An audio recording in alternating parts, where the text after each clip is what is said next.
A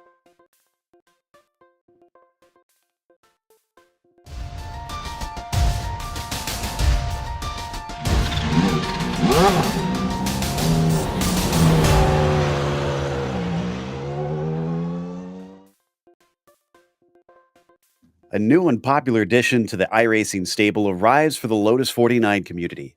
Jerez was built for modern F1, but these old cars should have a good time at this fast and flowing track. Who will take the maiden win? We'll find out soon as we get ready to watch round 5 of the Lotus 49 Grand Prix Legends Series, and you'll see it all live here on the Global Sim Racing channel. Hi, I'm Joe Peak, and with me in the booth is IMSA driver Joey Atterbury. Behind the scenes is our director Robert O'Brien, and he's using cameras provided by Dougie Beard. If you haven't heard about this Spanish circuit before, don't worry. We have our handy track guide to introduce you.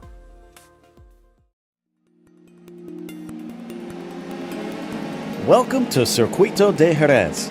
With a rich history of both open wheel and motorcycle racing, this track has been the center of Spanish motorsports for many years. It can be found at the very southern tip of the country, located just an hour and a half from the Strait of Gibraltar. Its two layouts include 13 or 15 turns over roughly 2 3/4 miles, and the only distinction between them is the inclusion or exclusion of the center chicane. While it's probably best known for its Formula One races in the 80s and 90s, it's now mostly utilized by sports cars and lower-level open-wheelers. A mix of fast sweepers are punctuated by a handful of sharp hairpins, requiring both good mechanical and aero grip for a stable car. Perhaps the most notorious of the turns is Dry Sack, which was recently renamed to Dani Pedrosa after the famous motorcycle champion. But the corner saw Schumacher and Villeneuve decide the 1997 F1 championship by colliding, only to have the Canadian limp his car home to claim the title. Because of the warm climate, winter testing is very popular here. On top of that, the lap length and modern facilities make it ideal for a wide variety of types of racing. Judging by how much use it sees even 40 years after it was built, it certainly shows no sign of slowing down.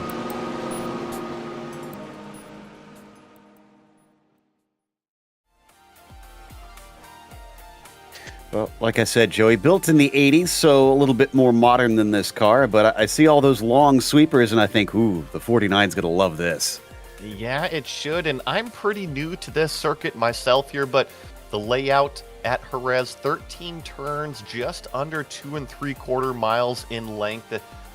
Going to be interesting. You mentioned a few of these sweepers, but I'm also looking at a couple of the hairpins because these cars have a very difficult time putting the traction down on my favorite comment, the old tires and those big motors in the back of them. So I can't wait to see how narrow things get. This is traditionally a motorcycle circuit, but we'll see how it plays out in these old Lotus 49 cars. Absolutely. Should be fascinating seeing the new versus the old. But right now, the championship is still staying as varied and as close as ever. As you can see, Sebastian Tixier looks like we have a little bit of an old set here. He's actually 203 points up to the front ahead of Hisada, but not by a whole lot. It's not down to 1 point, but it is roughly about 23 or 4 points apart from one another. And then Matthew Maudsley, who hasn't had a win yet, sits in third position. Antti Lepisto is in P4. And then you've got Ove Traingrade down there in fifth position. We've had 4 different winners, and the drivers are going to try and find someone who has a breakout here because with 4 different winners, as you can imagine, it stayed very close. We have the F2 championship as well. Joey, how's that one sitting? Yeah, right now it's Terry Traumhauser leading the way just by 11 points over Bjorn Ackerman. But let me tell you what, it is really close from then on between Bjorn, Kirk Clapper, Jonathan Jordan. Also, consider Robert Plumley in the mix there. That is top 5 competitors, only separated by about 10 to 15 points each. And here we are at Jerez. Correct me if I'm wrong, but this is round 5, so these things are getting really into shape right now, and the leaders are kind of starting to take charge. And who wants to win this championship? As for the race details, it's only going to be 19 laps, as it does take a bit to get around this circuit, and it is an open setup series. They don't have a spare car to help them, but there's a lot of runoff. It's going to be hard to find places to hit the wall here. Now, they have a drive-through penalty at 17 incidents and a DQ at 25. And there's definitely some places where they're going to find some paved runoff that they could try to abuse that a little bit. They'll have to try and watch those margins to make sure that they don't run too wide in places. But we currently have the qualifying going down out there, and we're just waiting for the first lap times to be entered onto the screen. And this is the standard 8-minute, 2-lap solo qualifying out there. And right now we got Ove Trengrade on the screen coming to complete his first lap.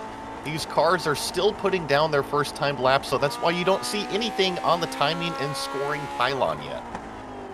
Should be getting a few of them across for the first time. Ove going to go a little wide. He'll give up that 1X to try and give himself a better run down the front stretch. So he's just starting his flyer this time. And going to see how he can do. He's usually a relatively quick driver, but also enjoys, frankly, being in the mid-pack. So he knows what he's doing there, and he just thrives on racing wheel-to-wheel with people. He's not as concerned about taking race wins, but just having a good time out there on the track. Well, and Joe, this is really my first time getting to see these specific cars on this racetrack, and really the first half of the lap seems pretty slow and tedious. I think these cars and competitors are really going to have to be careful once you stack probably 30 plus of them out there, not to get tangled up, especially when you're trying to get that throttle down to the ground. Richard Watson having the provisional pole currently, but we're still waiting for some of the heavy hitters such as Lepisto, Tixier, and Trangarade. Glenn Becker sits in second now that we're getting more and more drivers on the board. And there's Jorge Nieva. Looks like the local has got himself up to the top spot. Wonder if he's got some track knowledge. Nope, Sebastian Tixier is going to beat him, and Lepisto now slots into third. Yeah, just like that, timing and scoring is starting to take shape. Sebastian Tixier, the fastest of them all on the first timed lap, but something to remember, they do get this second timed lap. I'm wondering if anybody is maybe just put in a banker and now they're going to go for it. Yeah, that's a good question on that one, because you certainly want to try and make use of these tires warming up and get up to temperature on that second lap as they come around, and waiting for now our drivers to set their second time. 41.7 for Trangrade, only going to be into fifth. Richard Watson doing excellent out here today. Not one that we have seen him before, but not typically in this series. And in fact, it is a bit of a shakeup today, just because we are in the midst of a Road America 500 weekend. So the Camel GT Series, another of our vintage cars, has their special event this weekend, and there's going to be multiple slots. I believe one is going on right now. So we might be missing a few people and might have some different ones in. And speaking of Richard Watson, he just leapfrogged up into the top 3 in that number 9 car. And the other one that I was going to mention is right now, provisional 7th, Glenn Becker doing a great job in qualifying as well. Yeah, that's a good point. That's much higher than we typically see from Glenn. So he's really on it today. Tixier is going to come across the line, though. Is he going to keep the pole and extend it? Yes, he is. A 40.8, and that'll keep him about 0.4 ahead of Nieva. Lepisto goes back to the third position ahead of Watson, but we're still waiting on Trangrade to see if he can pick it up. I see a number of drivers that have not set a time, and some of them have missed their first lap, but others seem intent on starting back there. Jason and Kurt Clapper, of course, are probably going to be doing so, as here we go through the final turn out of Lorenzo. It looks like Trangrade is on a decent one here. How much is he going to improve? 41.7 becomes a 41.0, and that is going to put him into second place within 0.2 of Tixier. Really good second lap from Trangrade right there. He's going to be happy with that. Always nice to start on the front row. Nothing but clean air in front of you. See Christian Schmidt still on a second lap as we see this starting grid now pop up. Checking to see if anybody else is able to do one. And yeah, we've only got Andrew Ang, so let's go through this starting order. Sebastian Tixier is going to be on the pole with Ove Trangrade starting in second. Then it's Jorge Nieva in P3, followed by Antti Lepisto in fourth. Richard Watson, P5 for him, being flanked by Bill Tyler and Glenn Becker, as we said, outperforming himself. He's got the number 17 on his car, and he's qualified in seventh. David Rossi will start in eighth. Gary Ho in ninth, and Marco Salgado will round out your top 10. Here in 11th, we have Laust Olsen, followed up with Matthew Maudsley in 12th, Ben Zoko in 13th, Yanni Lehman here 14th, Jeff Saunders inside the top 15, Steve Morris in 16th, Bjorn Ackerman 17th, Aman Gandhi here in 18th, Will Lamb and Tomas Tuba rounding out the top 20. Tobias Harnvey starts 21st, followed by Terry Worth in 22nd. Then it's going to be Andrew Dixon, 23rd, followed by Torsten Bale in the 24th position. Andrew Ang and Christian Schmidt were our last two to be able to set times. Jason Clapper and Kurt Clapper, no shock that they're going to start from the back, 27th and 28th. And it's Maximilian Proto in the 29th position, and Mats Linden in 30th. Then it's going to be Jan Steven, Richard Covington, Back Row Bob in 33rd, and Brent Culberson in 34th, rounding out our field. Pretty good conditions out here, although this early in the morning is probably the only reason the track isn't too hot. It's 80 Fahrenheit on the air temperature and 81 on the track here, Joey. Well, Joe, it is reflective. It is April 15th, and, I'm jealous. I'm over here in the Northwest in Seattle, and I would love to have an 80-degree day to go watch some race cars. Yeah, it's currently about 10 a.m. virtual standard time here, so it's probably going to get warmer. This track known for seeing some high temperatures during the regular racing season, hence why it's often used for off-season testing as the cars continue to grid up. We're just waiting for our pole sitter, Lepisto, and a couple others to work their way out there. There's also a fair bit of wind, but these cars are not super aerodynamically dependent on downforce and things like that, obviously. But 12 miles an hour could be a bit of a concern out there. So as the drivers now wait for the last of them to grid up, looks like we've got everybody out there. The engines will start to rev as the lights come up here for round 5, and the green flag is out. Not a great start for Trangrade. Seems a little slow off the line. Second phase is good, though, as he starts to pick it back up. Nieva under threat from Lepisto to the outside. Big dive by the Norwegian of Ove Trangrade, but doesn't merit him a position as they come up over the crest of turn 1. So far, I'm not seeing any accidents.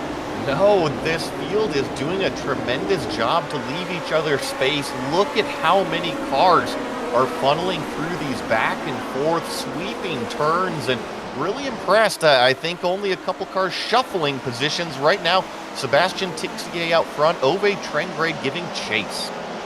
Had one incident with Andrew Dixon, who just got a little bit tipped by some slow cars off course. Everybody, and unfortunately Laust Olsen with a big wreck and back into the racing line as cars scatter. And now he hits the reset. Now he's clear of the track, but he was sitting perpendicular there just trying to get out of the car. And Joe, catch this replay of exactly what happens. It looks like the 26 and Laust get together.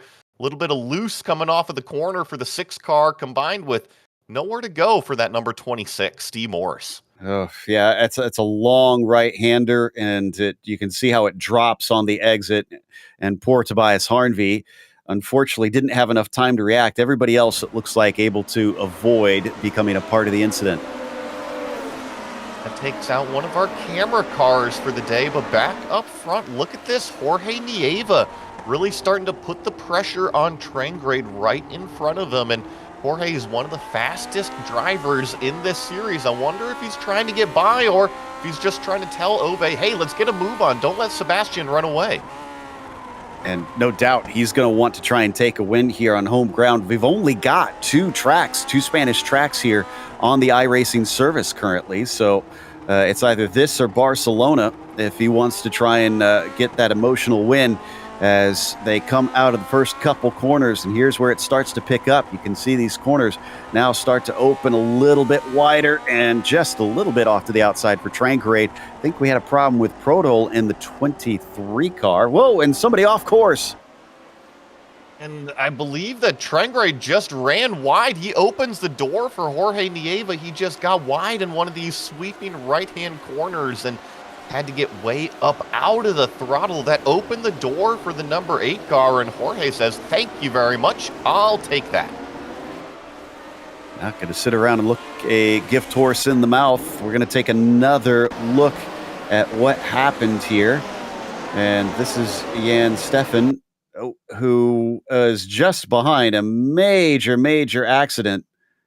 And that was Proto, who got popped into the air, caused a bit of a checkup. And did something happen further down the line with them? Yep, indeed it did. Looks like Christian Schmidt trying to get back on the racetrack at that point, and Jan Stefan getting collected up into it. And I mentioned these wheels stick out pretty far. You got to be careful of how far they're out there. Yeah, they are very wide, but Jorge Nieva, by the way, has actually managed to get himself a couple podiums, but never a win. But he's, like you said, he's been pretty fast as of late, continually improving and showing himself to be quite good. As here we go off the corner, Ove Trangrade with a bit of a look down into turn 2 as Nieva's around the outside. They're going to go wheel to wheel, but Nieva looks like he's going to be able to hold him off. That's going to come down to this sweeping left-hander. Can Ove do a little bit of an over-under? And look at the momentum that Trangrade has right here, but really just nowhere to go with it here in this section of the racetrack. And because these two have battled it out, look at this, Antti Lepista right behind him. He's going to join the party if they're not careful. He's taking a little bit of a look, and I don't think that's close enough into dry sack. He's going to hold out for now. Behind him, he's also got a few friends. It's Bill Tyler and Richard Watson starting to join. So the more these two start to fight, the more this is going to be costly for multiple positions if somebody makes a mistake. Well, and I agree, Richard Watson's there, but I mean, if they fight it out, so is David Rossi, Glenn Becker, Marco Salgado. I mean, this train goes on for quite some time. So if you are in this right now, got to be careful, got to focus forward, but also keep an eye on that mirror at the same time. As you can see, this is the version without the chicane here as they go past what they normally race most cars in, heading around through Philippe and Alex Creville. Apologies if I'm getting those names wrong out here. I'm doing my best, but as they accelerate on to the front stretch once again, this is Bill Tyler here versus Richard Watson for that 5th position. Really good battle for what is a top 5 on the racetrack up over this turn 1 crest. And really, I thought we were going to have more problems in turn 1 just looking at the natural shape of it in the terrain, but these drivers doing a really good job just keeping the cars on the racetrack. Absolutely, and we've lost 4 cars so far. Steve Morris, Laus Stolzen, Maximilian Proto, and Christian Schmidt are all in pit lane. A couple are trying to take repairs, seeing if they can return to the track, but we're watching for Robert Reynolds with Jan Steven. I think Steven just got by on him. Back Row Bob, as he's known, and he's aware of that nickname, and he embraces it, is not one that often will try and fight for positions. He tends to try and just get to the end of the race. He's just here for a good time. He's not really here to try and light the world on fire. And I think that's reflective of his lap times that he's putting down out there, but sometimes it is about enjoying yourself in the simulator, and getting up in the scrum, not always enjoyable for everyone. Exactly. So he just wants to try and get to the finish as we will check out Tuba as well. Ooh, very close to the back of Terry Worth here, trying to keep him under threat as they fly down to some of the final few corners on the lap. It's just a never-ending right-hander through here. A bunch of them as it opens up, and then eventually will close into the braking of Lorenzo here through Ferrari and down to that final hairpin. Great run from Tuba, looking down to the inside, but not quite close enough. Yeah, but Worth runs a little bit wide and then capitalizes on that late apex there, doesn't give Tuba an opportunity. And I tell you what, if that straightaway was maybe just a little bit longer, Tomas might have had an opportunity. And I think he's being pretty smart right here. He's waiting for a good opportunity. Absolutely. And for Tuba, he needs to try and make up some positions. Terry Worth is up 3. In front of them, no surprise, one of the hard chargers is Jason Clapper up 9 right now. Oh, and a look down into turn 4. That's ambitious stuff. I would think he'd want to wait for the hairpin. No, he's going to go for it right into Cito Pons. And, just a little bit too narrow into the corner. He washes out. Well, I think Tomas is just a little bit starting to get frustrated because I think he's got more speed right now, but I consider him kind of stuck behind Terry Worth. Terry Worth is doing nothing wrong at all. He's hitting his marks, and Tomas just can't find a way by. Yeah, like I said, I would have figured he'd hope for the run down the backstretch. And the dry sack, unfortunately, too impatient. And Terry Worth is the one that's going to pay the price as he gets tipped off the course. He's able to get it back going, thankfully. And now looking at Ove Trangrade, this battle is not gone away. In fact, Trangrade's going to try and go around the outside into Lorenzo, and he doesn't quite have it. They cut back onto the main straight. He's got a second chance at it now. Yeah, and I think, if anything, he's just trying to get up alongside of Nieva up here and just try to force him off of the line maybe a little bit. Here we come up over turn 1, trying to do a little bit of an over-under, but can't get the power down coming out of the corner. And I tell you what, this battle hasn't gone anywhere. It's stretched out maybe a few car lengths every now and then, but Ove really on his game today. And he wants that second place off of Nieva. Tixier, though, is still about 4.5 seconds ahead of them. He's been cruising up front, looking to try and be the first driver to get 2 wins this season and really solidify himself up at the top. There you can see the gap on screen. A big look from Ove Trangrade, but despite how close he is, he can't make it stick. No, and with these two battling, I was just taking a look at the data, Joe. Sebastian Tixier a full 1 second faster than these two, battling it out for second right behind him that lap. So, yeah, if they want any shot at even catching or seeing Tixier at the end of this, they got to get in line. I'm not sure if they're going to have the pace. Even the best lap right now, I'm looking at it, is 0.6 of a second quicker for Tixier than it is for Nieva. He's got a massive pace advantage here. Sebastian looking like he's got this under control. There you can see the lap comparison there at the bottom of the screen between first and second place. There's a big dive to the inside, too hard, and he slides. Unfortunately, he's parked at the apex. I think, yes, he's going to get avoided by everybody behind, but there's what I was talking about, Joey. As soon as he made that mistake, he went from second down to 11th. That was that train there, and here we're riding on board. He's just in too deep. He's trying to get it slowed down. All the weight's on the front. The back end locks up and along for the ride, and I thought he had it saved, but here it just comes around a second time on him, and now he's parked in a very peculiar position. He does the right thing, back it up off of the racing line. Yeah, just an overcorrection, unfortunately, and back it went. So he's got some work to do. Nieva, well, if he's got the pace to challenge Sebastian, he better show it soon. Lepisto kind of had to back out of things with that incident, so he lost a little bit of time, but Anti's looked quick so far in this race as well.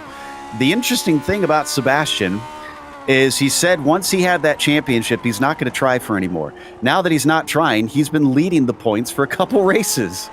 Joe, this is the second time you took the thoughts out of my brain and put them out here on the microphone, and I agree. I think he was so happy to win that championship at the end of last season. He was so relieved that pressure was off of his shoulders, and he said, I'm just going to go have fun now. And look at what happens when you have fun. Apparently, you put a 5.5 second gap on the rest of the field.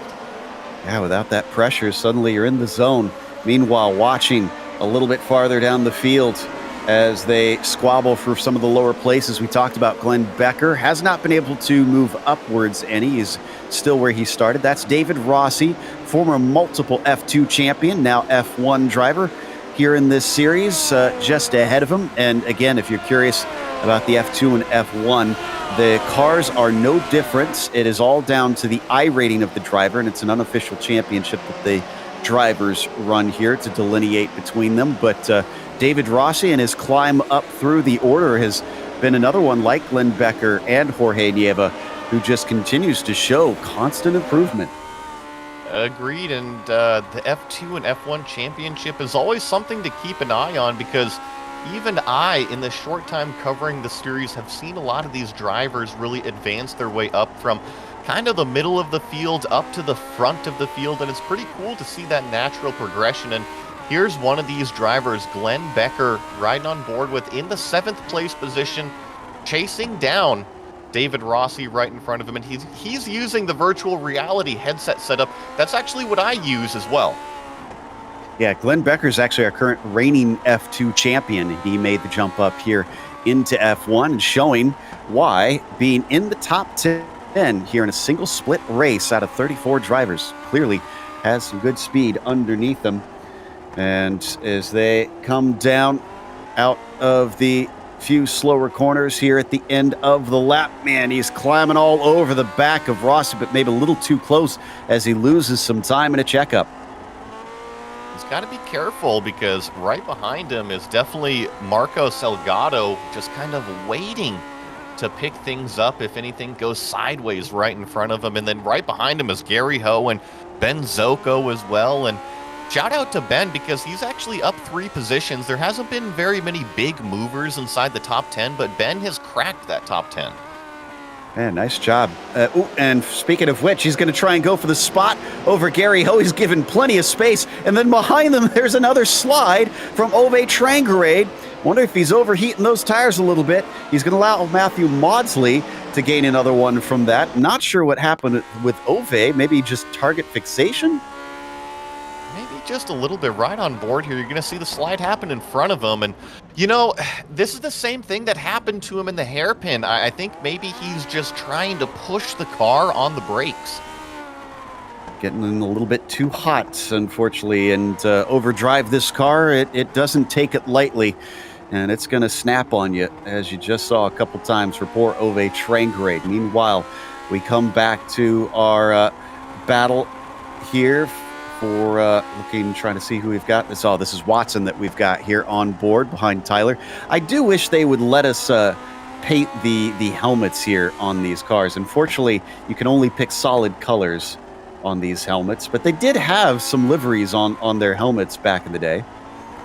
It would be a nice little touch. I don't think it'd be too hard to implement either. And yeah, it'd be nice to give that personalization touch. I know that some of these liveries that the racers do are fantastic, whether they're historic or current. It really is cool to see kind of the artistic individual touch come out from everybody.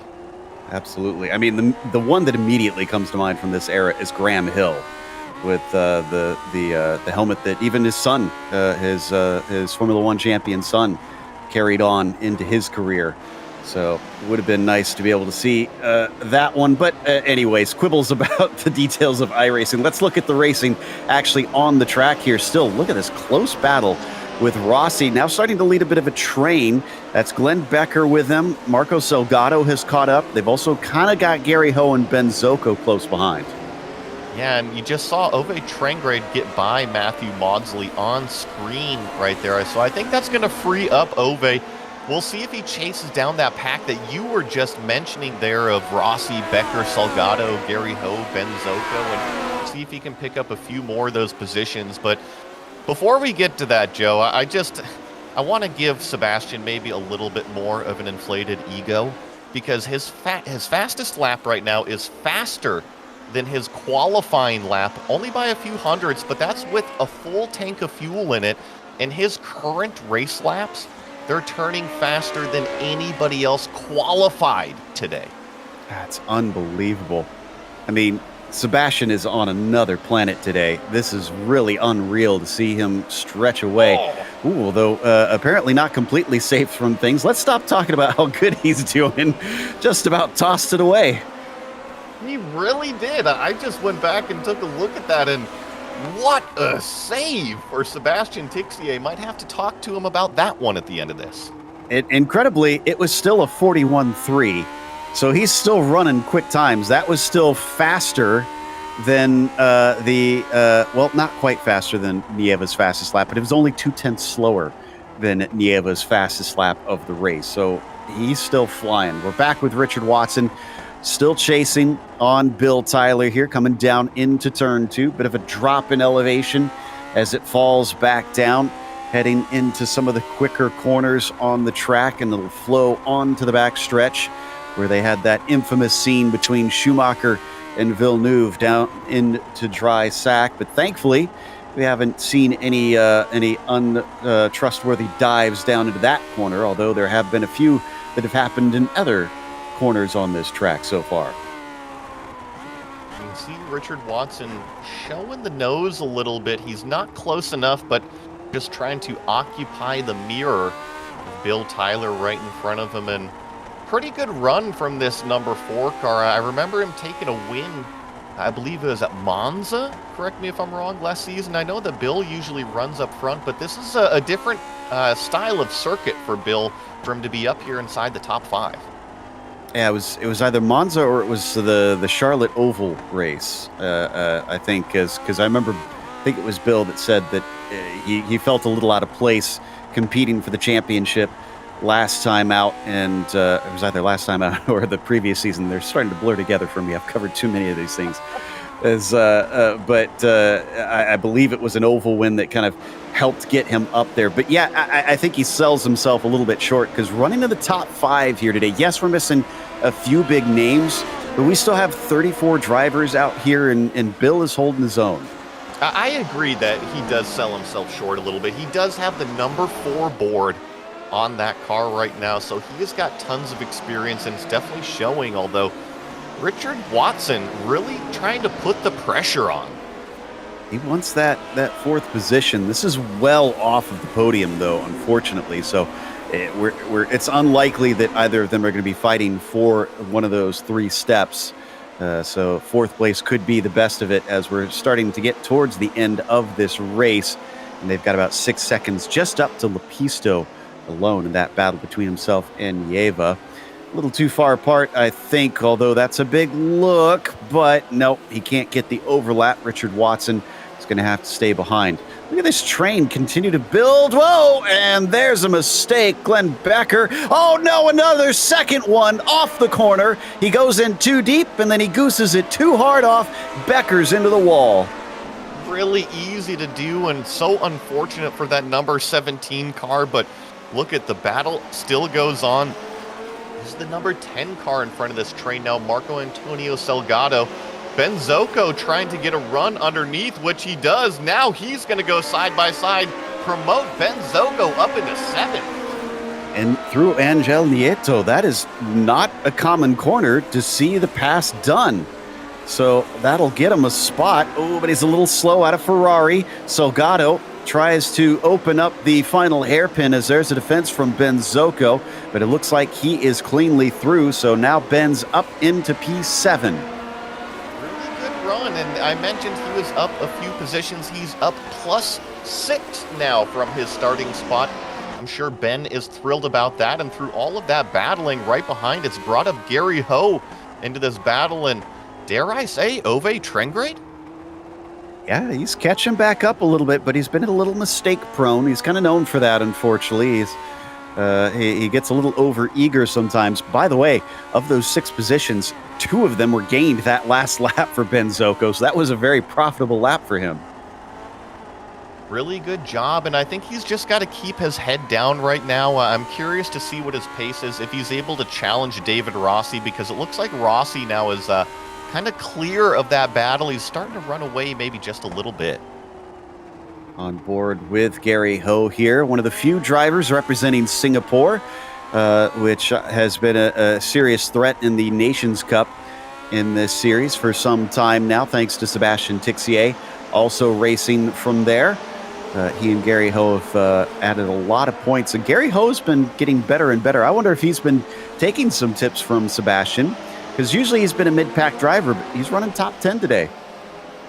Well, running a very very good, very consistent race out there. He's kind of hanging out inside this battle, but I tell you what, he's got a car starting to fill up his mirrors right now, and with only about a handful of laps left, he's going to have to make the decision. Do you want to get up there and race, or do you want to follow Ove through this mess? Ove is really getting on top of him now, and off the corner. He's going to, he's not going to fight him. Gary Host slows intentionally down the front stretch. Trangrade goes through into ninth. So that's one more position made back up, but still nowhere near where he started. Meanwhile, in front of them, they've got back row Bob trying to let them through, and that's unfortunately going to put Salgado off the racing line as we check in with Lepisto. And I'm looking here, Andy Lepisto has officially caught Jorge Nieva for this second place position. Sebastian Tixier continues to run away 8.5 seconds up front, but hey, this is for that next step on the podium. Yes, it is, and Nieva holding his own, ready to add to his tally of podiums. I believe he's got 2 so far in his career, and it's seeming like he's going to get some more and more because he's been up around these top 3 more frequently lately and showing some good speed. Yes, he needs a bit to try and catch up to Tixier, but I don't think he should be too ashamed on that. Tixier has just been basically above and beyond everybody else here today, and this season in general has been looking mighty quick and, unfortunately for everybody, also very consistent. But Lepisto, to his credit here, Joey, he's been staying very patient. He's been waiting for just the right time. It hasn't showed its head yet, but if he keeps the pressure on, it's going to be tough for Nieva to keep from cracking. Just got to keep there, although 4.5 laps left or so as they just crossed the start-finish line. And you're right, here's a small opportunity. Nieva went a little bit wide in turn 1, kind of opens the door here, but I think the track is going to come back to him. See if Lepisto can just kind of use this maybe. Hey, is that a weakness that we just saw out of Nieva in 1? Yeah, a bit surprised that Ante didn't try and dive it in more aggressively into the second turn, but decided it wasn't enough of a run down into that tight right-hander as now they exit onto the backstretch, plunge down the hill towards Dry Sack. Is he going to try it here? He looks a little far back to me, and the number 1 car will stay put there in P3. Another little run wide from Jorge Nieva, and he's able to switch back in time and stay in front, but we are starting to see those little cracks in the armor, unfortunately. Well, and as the race goes on, the tires get more and more worn. You have to be more and more careful of what you're doing on the pedals there. And I think that these traction areas, trying to put the power down, we're really going to have to keep an eye on those because that is where it seems to be easy to lose the car. Meanwhile, Richard Watson and Bill Tyler also still vying for 4th place here as they head their way through the last sequence of right-handers, going to lead into the final hairpin. Bill Tyler going to keep himself at arm's length, at least for the time being. Watson can't quite get close enough. Another fastest lap for Tixier, now down to a 40.827. Just unbelievable stuff from the number 2. It's pretty cool because we got a battle for 2nd, we got a battle for 4th place, and then we've got really that train that is separated out a little bit, but good racing on what is kind of, like you mentioned, an older F1 circuit, or more known as a motorcycle circuit currently.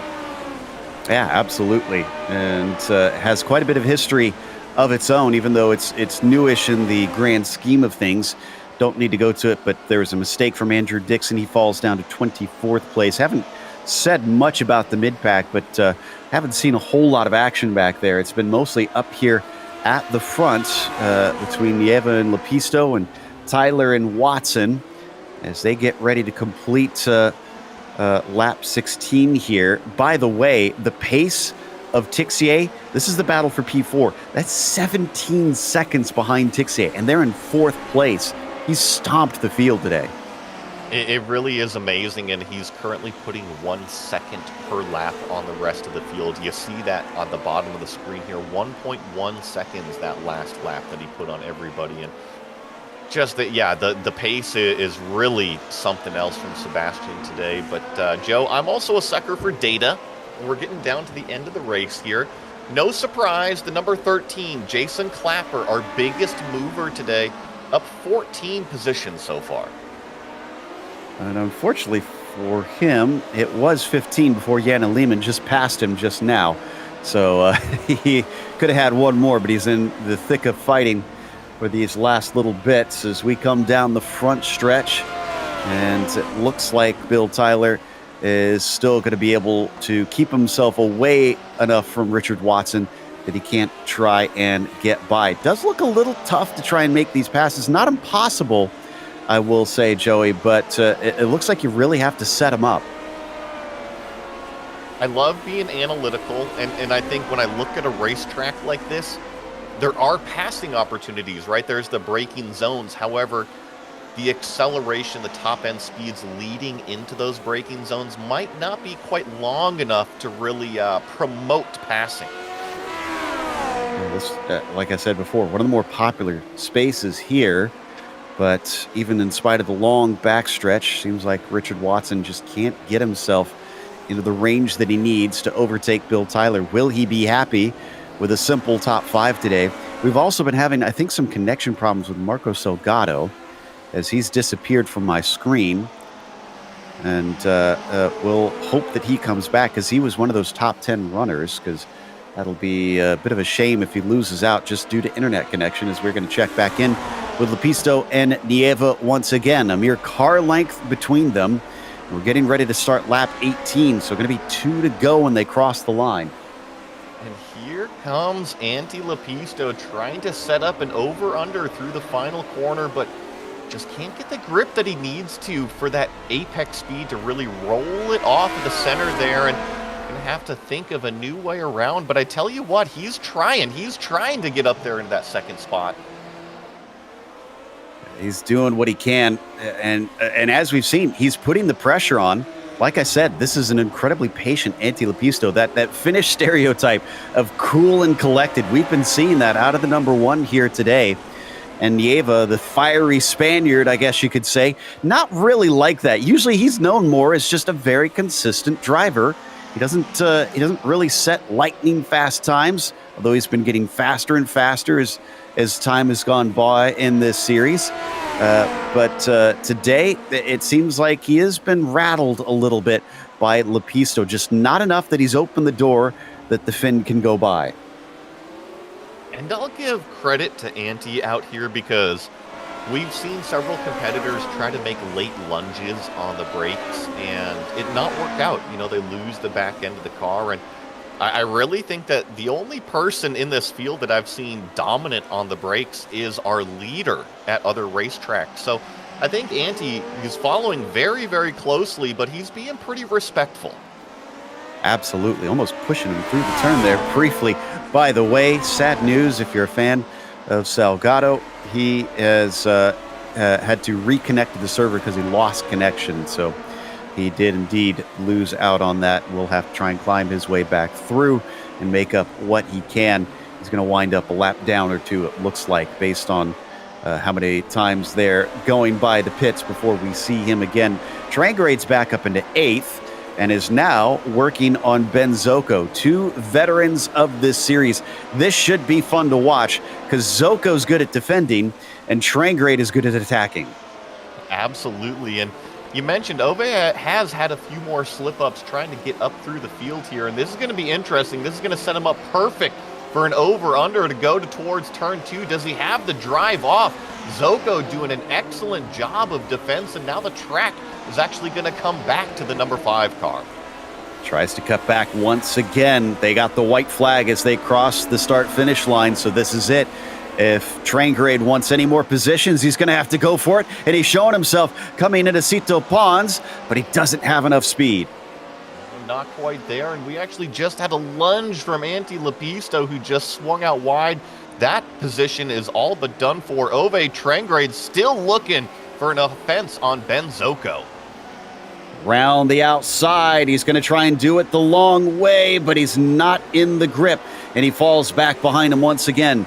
So as he sits behind the ever defensive Ben Zocco. Will he be able to do anything in these final few laps down into the final hairpin, where we see Sebastian Tixier, as he comes around, going to get his second win of the season, extend his points lead here in the Grand Prix Legends Series.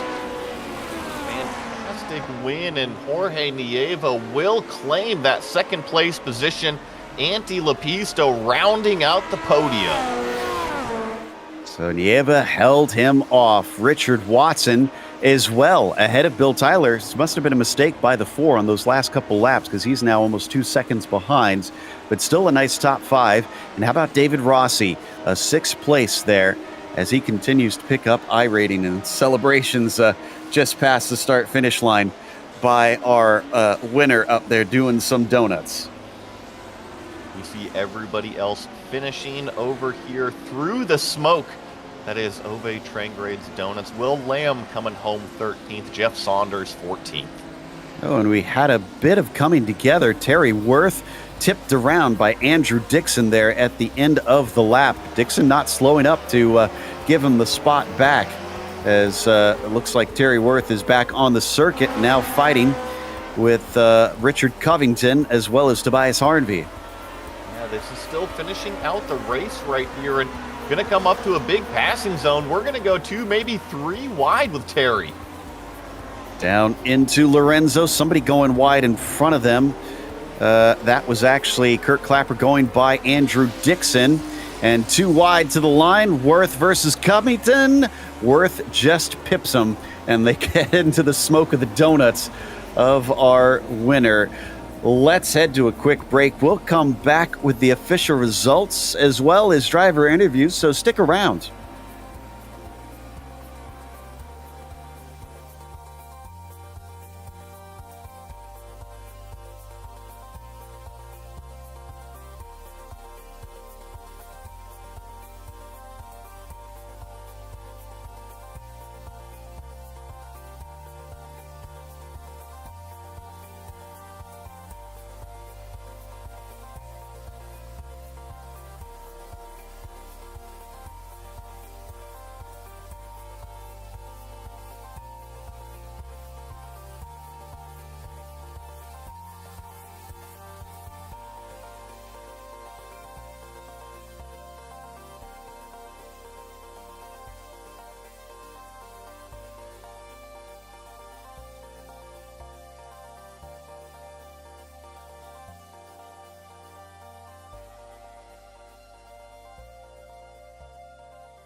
Welcome back to Jerez. We just saw the first ever Grand Prix Legends Series race here, and, well, up at the front of it, Sebastian Tixier took the maiden win, and with authority. He beats local Jorge Nieva by over 10 seconds. Probably would have been more than that, but I think he was just easing up there at the end. Lepisto was trying to take second away from Jorge, but just couldn't manage that as he'll accept third place. Richard Watson was P4, and Bill Tyler gets himself a top 5. David Rossi, with a well-earned 6, was ahead of Ben Zocco. A gain of 6 positions for him, up into 7th. Ove Trangerade, I doubt he's satisfied with that 8th. He started on the front row, and unfortunately a mistake sent him backwards as Gary Ho finished in 9th, and Matthew Maudsley still hasn't had any sort of win, but is in the top 5 in points and gathers a valuable top 10 today. And then our biggest mover here, Jason Clapper, up 16 to finish 11th. Yanni Lehman there in 12th. Will Lamb, 13th. Jeff Saunders and Bjorn Ackerman rounding out the top 15 here. Aman Gandhi here, 16th. Tomas Tuba, 17th. Mats Linden, 18th. Torsten Bale, 19th. And Kurt Clapper rounding out the top 20. Andrew Dixon was 21st, followed by Richard Covington in 22nd. Then it's Terry Worth, P23.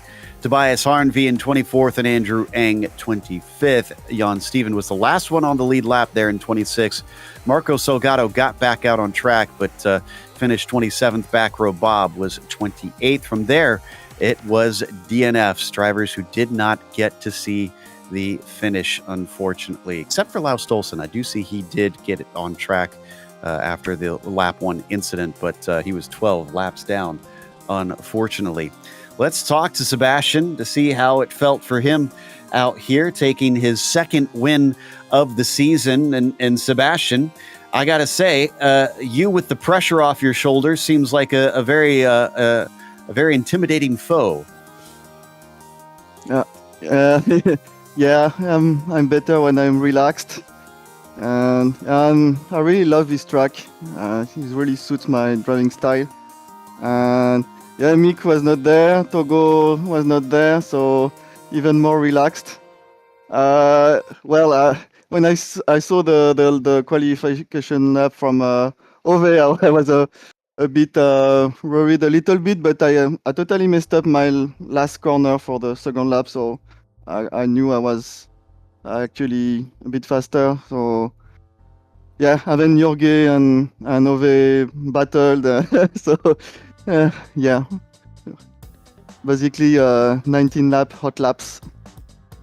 Yeah, it looked like you had control of this one from the beginning, more or less. What do you think of the track, though? The first time that the Grand Prix Legends have visited here to Jerez, do you feel like it suits the car okay?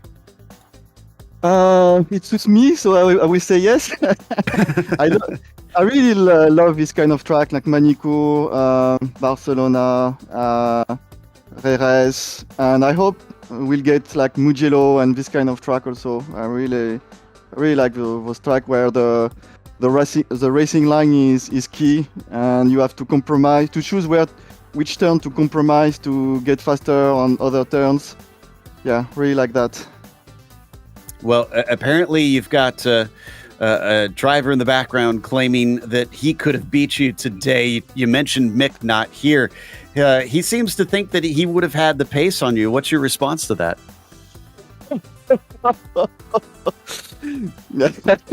Well, when we did the Sunday